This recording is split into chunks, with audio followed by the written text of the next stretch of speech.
Piece of plywood, not big enough.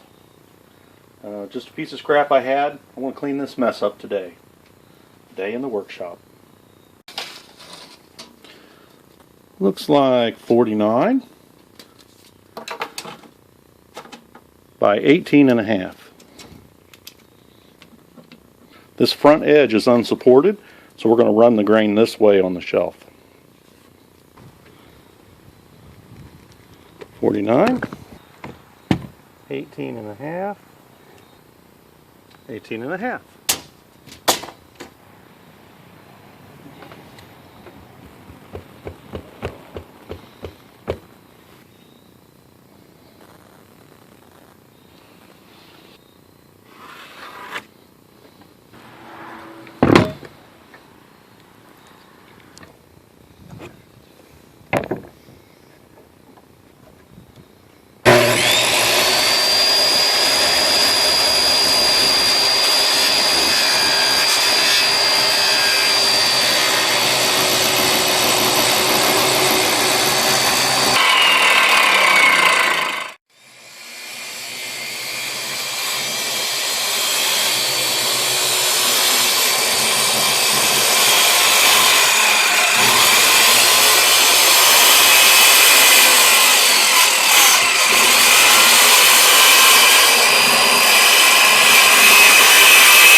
Saw top needs a little bit of service here.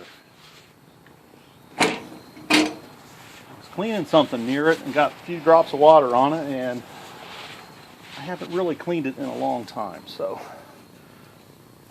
I'm embarrassed. Look at the cobwebs. Here we go. Spraying some WD on it. I'll take my stone to it. Yeah.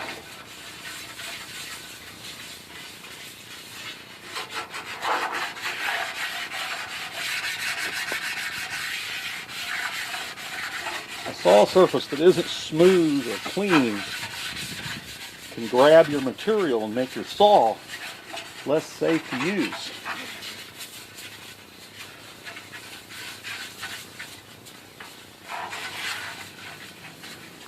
It'd be nice to set this baby up on a surface grinder if I had one that would do something this big.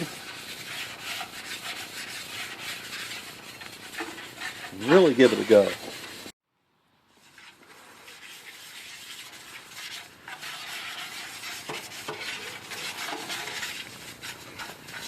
When you're using these stones, you generally want to use a circular motion so that you don't put a rocker bottom on your stone. You want it to wear evenly all across the surface. I think that's pretty good. Pretty good for a light touch-up. Get the oil off of it. We don't want to stain our wood with WD-40. Mostly just a lubricant for the stone. Really get that oil out of there.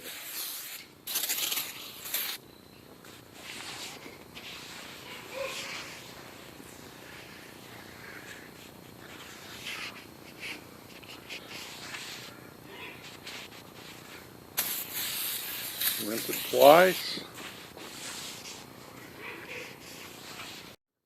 Now, how do we make it nice and slick and finish the surface off, you might ask? Beeswax.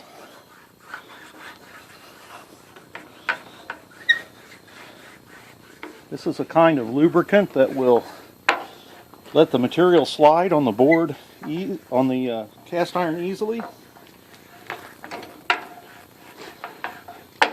And it won't foul up any finishes. One of these days I'm going to do a restoration on this saw, and we'll get it in beautiful condition. I bought this new many years ago.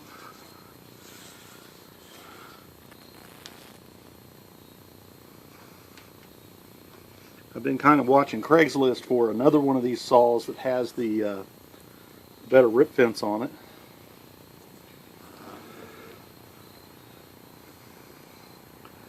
I'm taking these little chunks of beeswax and getting down in the miter ways here, into the slots, I guess they'd be called, the miter slots. Doing the sides and the bottoms.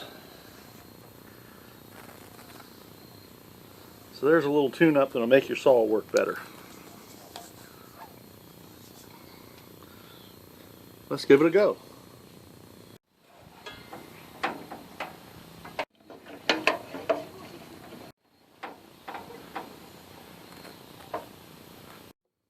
You can tune a saw, but you can't tune a fish.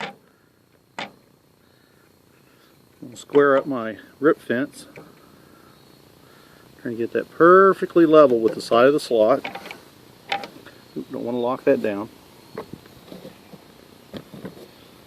And I can see it's overhanging the slot this way on this side, which means that my wood is being pinched in the blade. I've made these adjustments on the saw before, but it's been a long time, so I'm checking them now.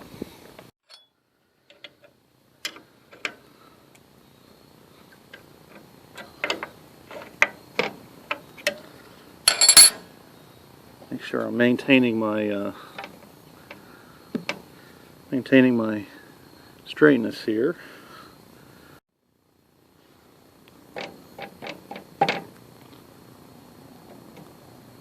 Looking good. I'm going to snug these carefully without moving anything.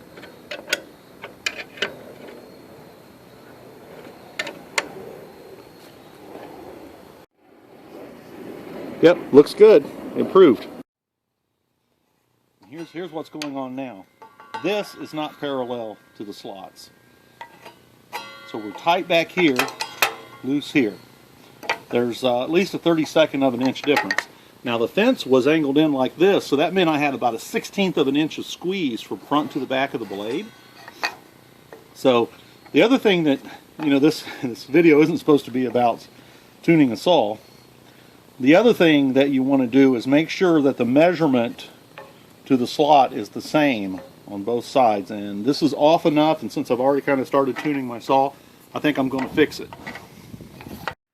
How this is adjusted is where the mechanism that holds the whole blade and angle assembly up, these bolt holes have clearance in them on purpose. And I'm going to loosen these up. Ooh, that wasn't very tight at all. I'm going to loosen these up to just kind of very lightly snug. And then bump it around with a plastic hammer.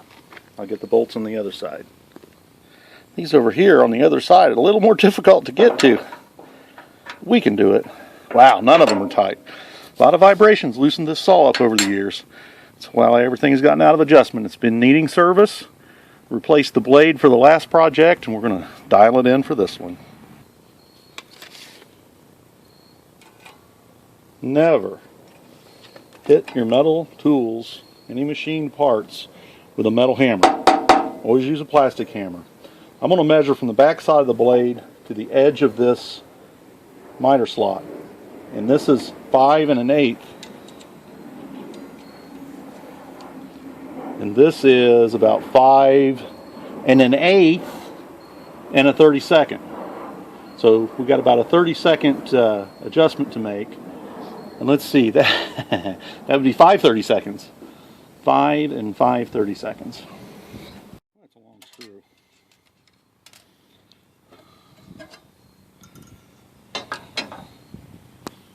Alright, I figured out I'm fighting against the angle screw here.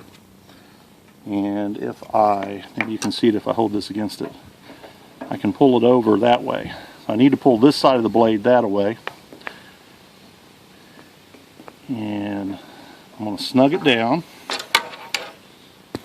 It's been so long since I've done this that I'd forgotten the procedure.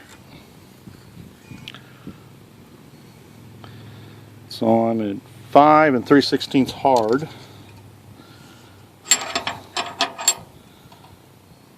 5 and just barely 3/16. So I need to go that away with the back side.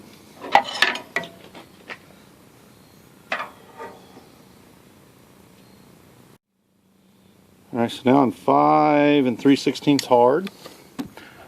Ooh, so this moved away from me too, so I'm about a 32nd over. This is going to take a little bit of playing around.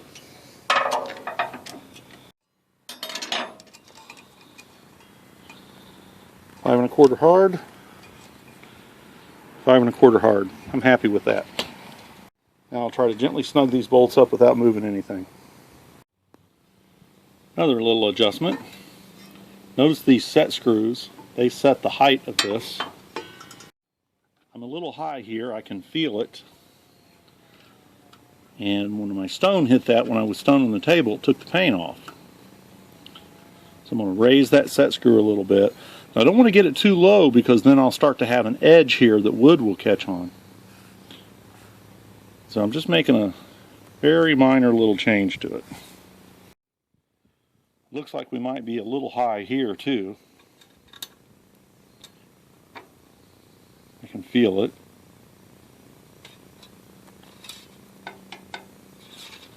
Got to get this screw in. Wonder if this screw is long enough. Holy cow, I need to cut that off.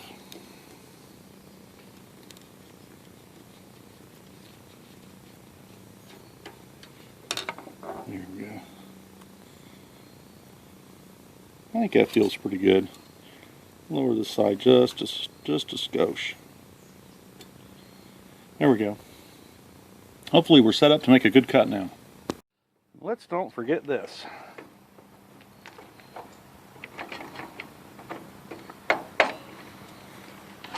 This is a crappy fence, but anything that makes it slide better will be better.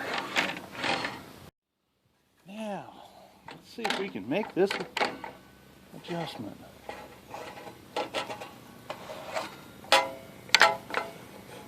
Well, I'm not as happy. It's not as straight as I would like it to be. I still got a little light pinch on the end down there. But we're better shape than we were before we started. Don't give me no lip.